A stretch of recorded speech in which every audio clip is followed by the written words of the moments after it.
This will serve as 2 lessons in one. I want to give a refresher about front side and back side tatting just slightly. And then really what I want to show is how to untat. Some people will call it retro tat or frogging, as in rip the stitches out. I think it's fairly easy to untat, and at times it's better than cutting and starting new threads again. It depends on how far you have gotten after you have determined the mistake that you've made.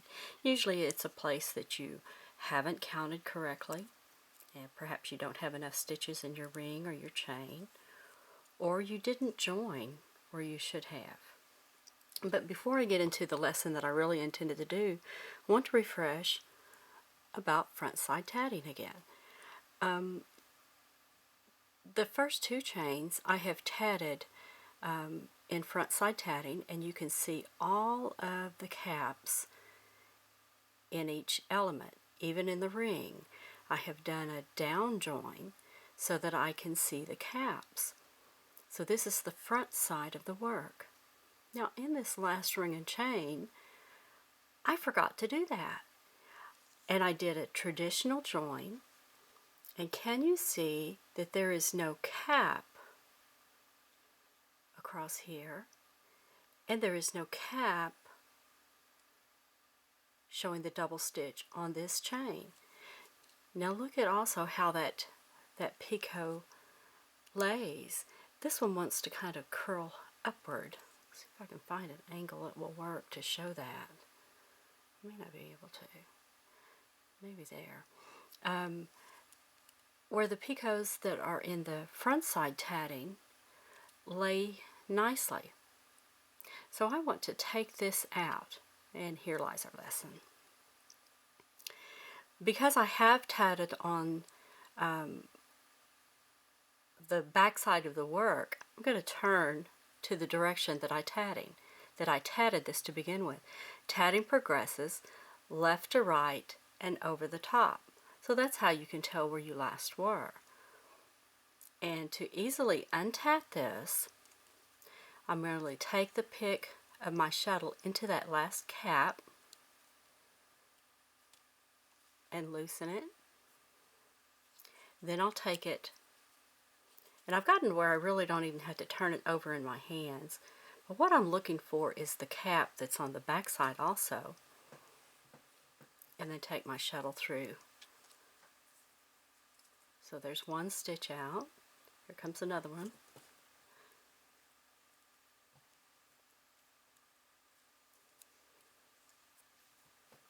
You can kind of anchor this in your hand. And I'm just taking the pick to the back side of the work. Now true, I am using a larger thread. This is a size 10, but the same method works in any weight of thread. The last piece that I saw Judy Banashek working on was a piece of mignonette that was done in probably a size 120 sewing thread, very fine, just like gossamer. And at times she would get it joined somewhere different than she intended to go, and she would have to open these little rings that just had one stitch in them, but she was able to do it.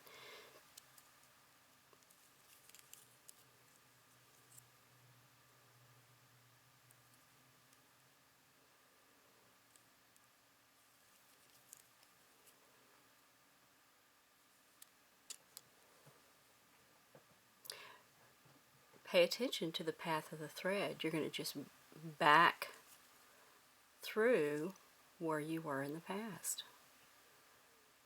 Okay. Now to open this next ring,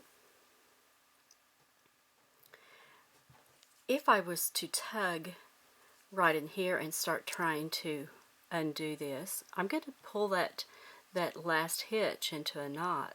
So the thing to do is to come away from the base of the ring, and I'm up here at the top picot, and I'm going to take something rigid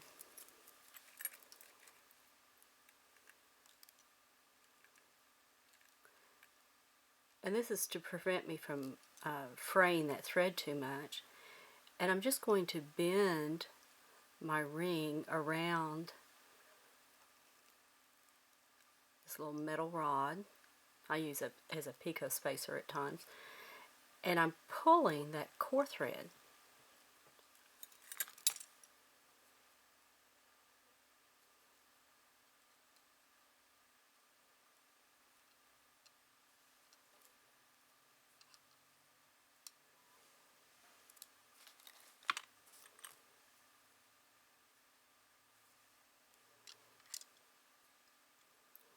And now I'll be able to get a hold of the core thread at the base of the ring and pull in the opposite direction that I closed it.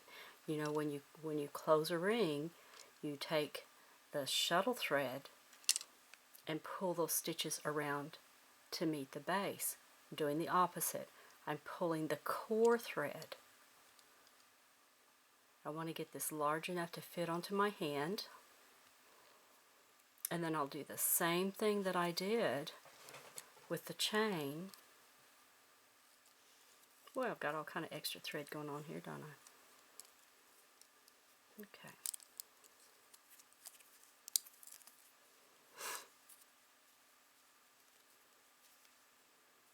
So I've got that large enough to fit back on my hand again, just as if it never happened.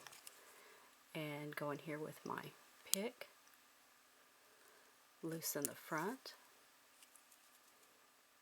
loosen the back, and I'm going through in the same direction that I loosened it.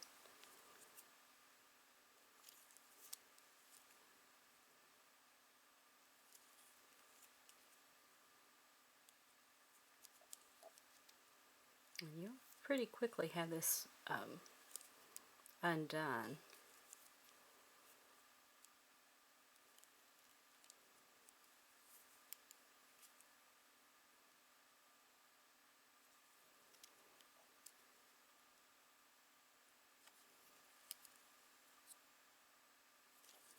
Now, watching someone else do it is like watching paint dry. You'll want to get your hands on your shuttle.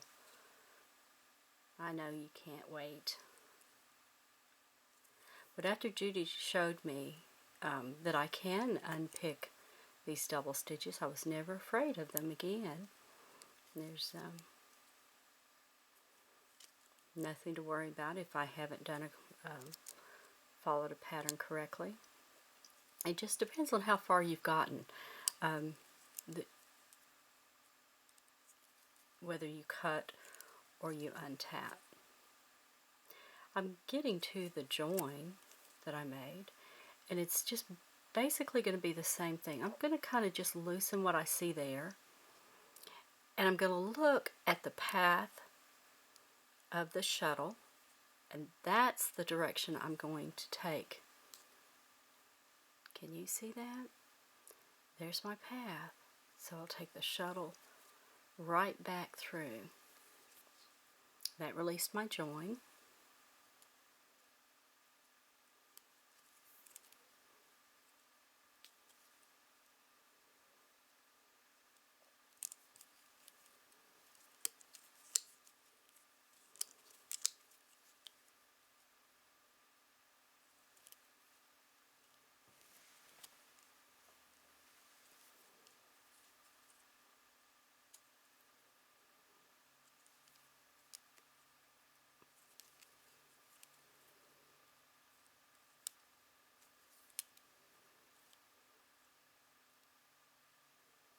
Now our thread is slightly curly from being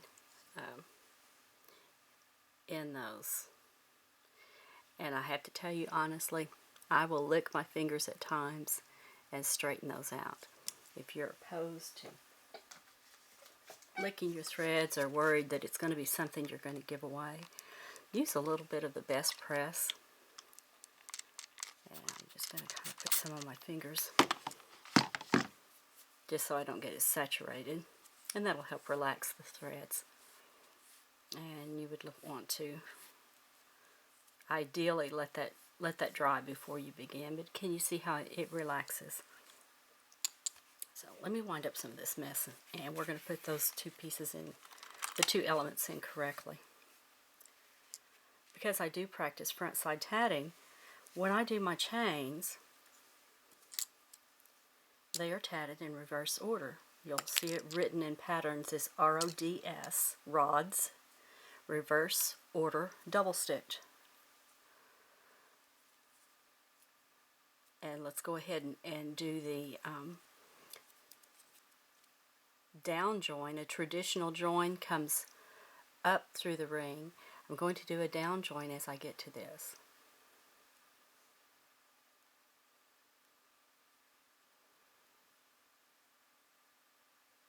And I am running out of battery. Let's see how far we get.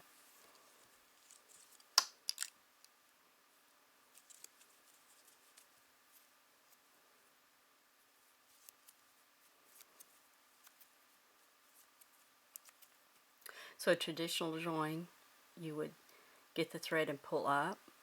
Instead, I'm going to lay the thread over the picot. This is the only time you'll see me turn my shuttle upside down. And I pull the loop downwards. Complete the join. And then I have kind of a simulated cap there.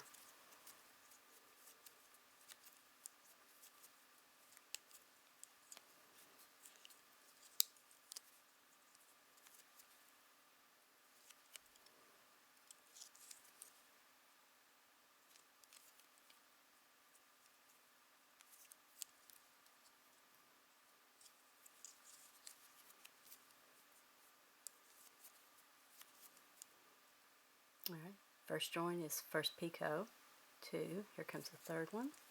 Before we close that ring, I want to show you something else that some of the modern tatters are doing. When you get to that last double stitch and you're about to close your ring, some feel that